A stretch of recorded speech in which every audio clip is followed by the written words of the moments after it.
Hi, this is Jamal Watson, and welcome to In the Margins. We are very, very excited today to have author Lauren Lassabe Shepherd join us. She is an instructor at the University of New Orleans and is the author of this wonderful book. And I want to encourage all of you to go and get a copy: Resistance from the Right, Conservatives and the Campus Wars in Modern America. I had a chance to read it. It's simply fascinating. Welcome to our podcast. Thank you. It's great to be here. And I want to first start off with congratulating you. You were among the 30, 40 women that Diverse Issues in Higher Education recognized during Women's History Month for your contribution. So certainly want to acknowledge that and let our readers know, if you have not had a chance to take a look at our March issue of our magazine. I'm so happy that Lauren is included, in part because of this book, but also the recognition of your outstanding work as a rising scholar in the field. So I wanted to highlight that. Thank you. That was hugely, hugely humbling. And the women that are on that list, like when I scrolled and looked at the rest of the cohort, I was just blown away. So yeah, everyone should definitely check out all of the honorees that were named.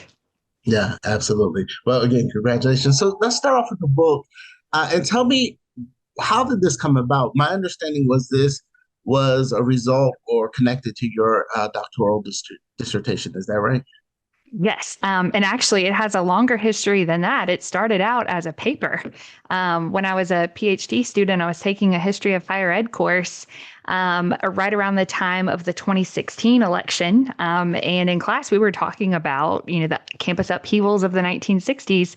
And I knew that Donald Trump, who was then candidate, had been a student at Fordham in 1968. So I was like, well, where was he in this story? And so I went looking for him in the archives, and turns out he wasn't there because he wasn't protesting or counter protesting. He was Surprise. avoiding, yeah, he was avoiding the draft like so many other young men of his class and his connections. But I did find a lot of other names that I recognized who are major players in the GOP and in just the conservative movement generally. People like Karl Rove, Jeff Sessions, William Barr. Those are former attorney generals. Karl Rove, of course, is like a Republican strategist, and even David Duke, the white supremacist. And so these names turned up in the archive, and I was thinking, well, why are we talking about we think in the 50s and the 60s, if you study the history of American education broadly, we know about like this massive resistance to the civil rights movement and to integration, but there's a story there in higher ed too. And when you learn higher ed history and you get to the 50s and 60s, it's about it's very celebratory about leftist and progressive changes on campus. And what I came to found in the archive was like, that's not really true. The campuses were not very progressive. I mean, yes, there was some activism on the left, but those students weren't very representative. And there was this pretty strong, boisterous resistance from other students themselves, from the conservative or the right side. So that's I just kept pulling on those threads, and the paper became the dissertation, and now the book. Yeah, and that's interesting because you're right. I mean, the narrative is often about the progressive left in some ways, right? So I think, for example, about University of Massachusetts Amherst, where I received my PhD in African American Studies, that department emerged out of the protests of the 60s, right? And Mhm. so you see a lot of Black studies departments across the country that were birthed literally outside of the civil rights movement as well. And so, but that's only one piece of it, right? I mean, there's Yeah. this other history which often gets ignored. We hear about the kind of protests that took place around the Chicago, the Democratic Convention in Chicago, and how some of that spilled out into college campuses across the country. But again, that's a slice. And I think what you do is very interesting because you provide a kind of broader kind of view of how we think about campus protests on campus. And I love the fact that you start off the book with that scene with George Wallace. And I wanted you Mm. to kind of talk about that if you can, because when we think about George Wallace, I mean, for many of us, he signifies a particular moment, I think, in history. Obviously, um, one that represents, the very dark past of our nation in some ways. Yeah, and I'll just say this. I'll tell you the George Wallace story, but you talked about like the creation of Black studies programs and other ethnic studies programs, even LGBTQ studies. Knowing the history of the right and the backlash to that makes the history of Black studies and other area studies that much more phenomenal. To understand like what the resistance was and what they had to move through. So I think I don't chronicle the student right in a celebratory way. I'm actually very critical of it. But again, I think that's in service of appreciating, how far we've come and how much further we have to go. So the George Wallace story. In 1967, George Wallace was a candidate for president. For people who are not familiar, he was the then governor of Alabama. He had, made headlines for declaring that he wanted Alabama and eventually, if he took the presidency, the rest of the country to practice segregation today, tomorrow. That he's an arch segregationist. So that's who this man is. So why is he speaking at an Ivy League college like Dartmouth in 1967?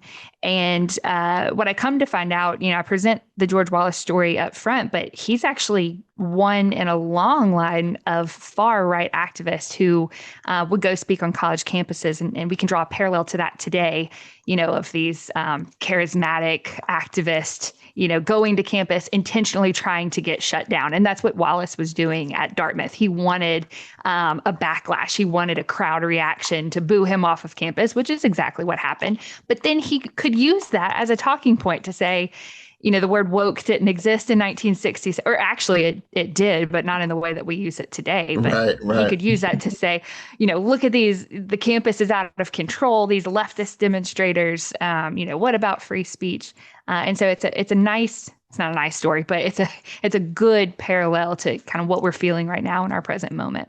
Well, it's also interesting to the point that he was looking for that reaction, right, in Mm-hmm. many ways. And so, even when we fast forward to today's climate, in many ways, often these speakers on campus, the whole goal is to get media headlines and to provoke a response. So then you see these counter protests to the protests. It's very, very Mm-hmm. interesting how this is work. But one of the themes that I think emerges throughout this book is also, I think, an early, or at least I sense an early attack on higher education or colleges and universities as entities. And we see that kind of attack on higher education or questioning like return on investment, whether or not campuses are to, in fact, politicized. And we saw that around all of the debates around what happened in Israel with the Israel Hamas attack. Of course, DEI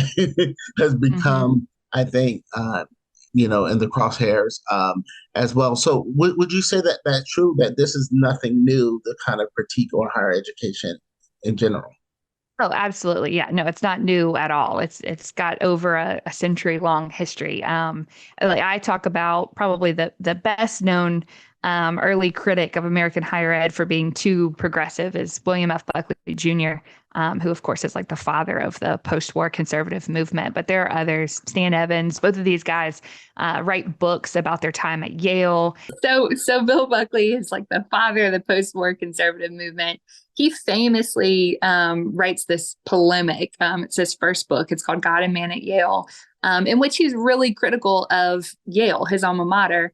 And his accusations are that the institution is not capitalist, that it isn't overtly Christian. And these are the things he expects to see in an elite Ivy institution. And if we look back at the history of higher ed, I'm not sympathetic to his critique at all, but that actually was the trajectory of American colleges and universities up till about the 1950s.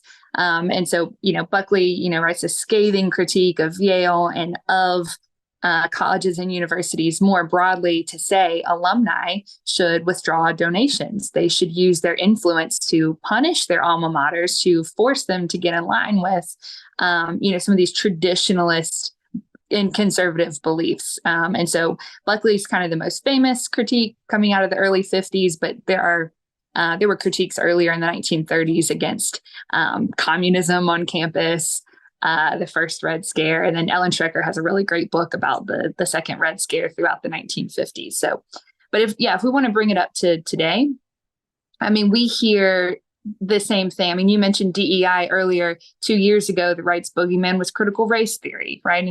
And so 2 years from now, it's going to be something different. This is all, I mean, it's all bait. It's all political tactics. A lot of it is theater, and it gets them. It earns them money and donations and views and readerships. They appear on Fox News. Chris Rufo is probably the biggest activist. He's the one driving the DEI and CRT attacks and whatever future attacks there will be, because we can expect them. But he's made a lot of money off of this, right? He's on Fox News. I saw him on Fox News last night on the Laura Ingraham show, because I spend some of my time over there just trying to keep up with what they're saying. And yeah, I mean, it's worked out for them. Now, someone like Chris Rufo, do I believe he actually believes in the stuff that he's selling? No, I don't think it's fully genuine. I think some of it is a little bit grift, but I mean, there are the viewers who are watching Fox News believe that it's true. And they're a little bit worried when they send their children to college.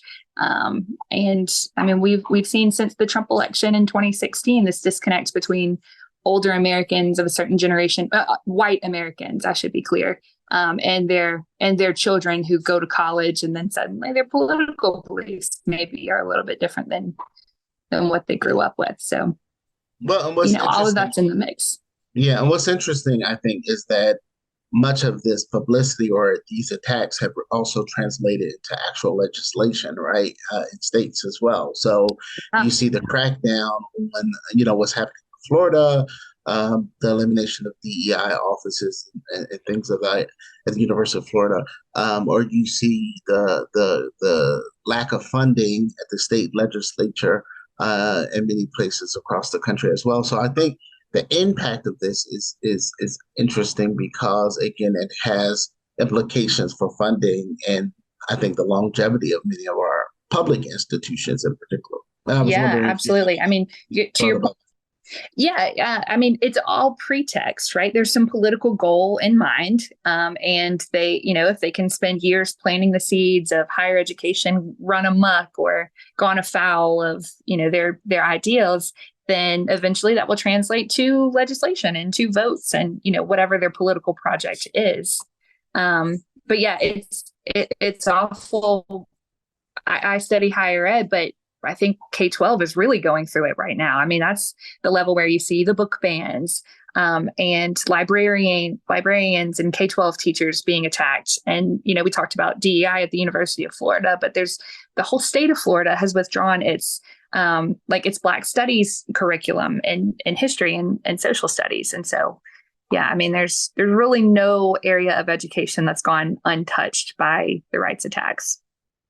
Yeah, I mean, you're a historian, and I think, as I was reading this book, to me is great reading for graduate students, but also undergraduate students, I think, who are looking to understand the culture and the climate, particularly during this period, because you don't focus on everything. I mean, you're very specifically looking, right, at and I think that's important as well, is that it's a book that kind of helps us to understand that particular period in history, I think between 67 to the late 60s. 1970. Really, yeah. And so again, it is enough. But then after I read it, I was like, wow, this has now made me think that we could do a further examination of how the issues that you discuss in this book really continues, like throughout because I think about the 80s, right? Which I think the culture on college campuses was very interesting under the kind of Reagan, Bush, presidency as well. So there's lots of opportunities, I think, for people to continue to expand even up to this point. I mean, there have been a lot of articles and books, I think, written about the current political climate, but I love the kind of historical approach that you take in this book. And I was wondering, you talking about going through the archives, how else did you kind of piece this all together? Yeah, so the archives were a main source. The other major source was oral interviews. So I went out and found these people. A lot of them were in the 80s, or they're 80 years old. And And I did most of the interviews in 2018 and 2019. So kind of at the height of the Trump presidency. And, I talked to dozens of people, I mean, almost 60 different people, and asked them, what do you remember about your time on campus? What do you remember doing? Who were you with? And what were your goals? And so, they tell me their stories. And part of thinking historically, and this is also a skill journalists use too, is being critical of the stories people tell you and having to corroborate that, with something that you see in the archives or across multiple sources. So one really interesting thing that I found is a lot of their stories were similar. They lined up, like different activists that I talked to. But then when I would go look in the archive, I mean, it would be, if not a complete contradiction, something totally different. But it was just amazing to me at how in sync their stories were. And that's because these people have kept up their relationships with each other, for 60 years since graduating college. They've all worked together either as legislators or in DC circles or in think tanks. They have annual gatherings and meetups, and they share stories. And over time, their stories become memory, whether true or false. But yeah, I mean, that was something I had to work through and trying to figure out, okay, what really happened? What's the story? Yeah, and among those interviews, I'm wondering, were there changes in ideology over time, meaning from some of the individuals who were kind of activists who were more conservative, but then they kind of shifted away from that in later years? I was wondering if you found any of that. Yeah, I did. I found some people who moved more towards the center or left, although that was not the trend. For the most part, many of them moved further right. And what I mean by that is in the post-war context, so after 1945, after World War II, till about 1989, or some people date it 1991, but during the Cold War, there's this idea among conservatives that the U.S. needs to be more hawkish, that we need to have a strong stance internationally. We need to be intervening in foreign countries to prevent the spread of communism, right? That's the justification. Well, since the end of the Cold War, the right has kind of gone back to a more isolationist stance. And that's certainly something that we see with Trump as well. This is the whole America First idea. And so a lot of them have kind of gone that direction, and that on a political spectrum puts them further to the right. Wow, very, very fascinating, interesting. So, as the author of this book, what do you hope that folks kind of walk away from the book with? I mean, I imagine, for a lot of readers, it'll be a different experience. But I was just curious, what do you hope kind of individuals get from what you've put, I think, for many, many years into to create this great piece of history? Thanks. I mean, I think the most important thing I'd want readers to take away is just some context for our current moment. A lot of times we're kind of in a state of panic thinking like, oh my gosh, what do we do here? This is uncharted territory, but it's not, right? There's a longer history here. Like I said earlier, these attacks have gone on for at least a century, and they will continue in the future. It's more about how we respond to them. And another sort of like granular detail that I hope readers would take away is, the right's accusation of the campus is that it's woke, or that it's too leftist, or that, cancel culture is just rampant. But if we compared the current state of our campuses to the state of our campuses during the Vietnam War and the 3 years that I write about in the book, we are in a much calmer climate than we were back then. And so I hope it becomes clear to readers that these accusations of campus wokeness, one, don't have any basis. I mean, if you really think about universities, are they progressive institutions? They're liberal institutions. I'm not sure that they're far left institutions. Maybe in your area studies departments, maybe in like critical film theory and English and the humanities, but that's just a small slice of the curriculum, right? The business department is not woke. The law school, the med school, they're not woke. The boards of trustees are not leftist progressivists.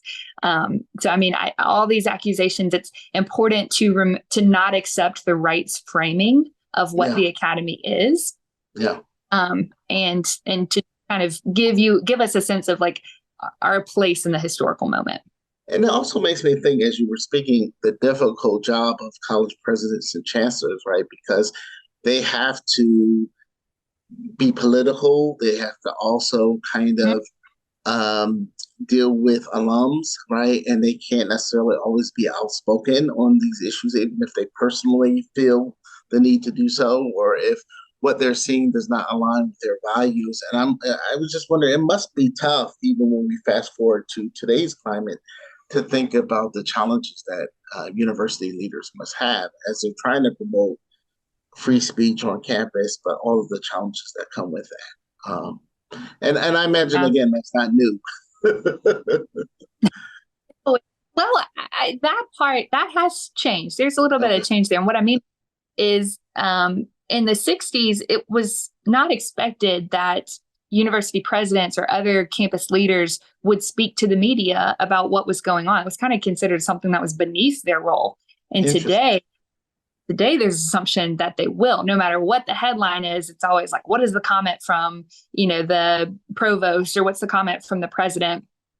And so that is new in some ways, and they really are crunched because they stick their necks out all the time. I mean, we can only look to the recent example with Claudine Gay and the other female administrators, the other women presidents at MIT and at Penn in the hearings back in December. I mean, that was, they, if we looked at the entire transcript or watch a film of that congressional testimony, we would say, sure, certainly what they all had to say is in legal line with what the bounds of free speech are on campus and academic freedom, but it didn't fit well into a soundbite, and for that, these women resign, and so they build up their entire careers working for these prestigious positions, which they've earned, and they deserve to be in these places of leadership, and it gets taken away from them for political purposes. So, Yeah.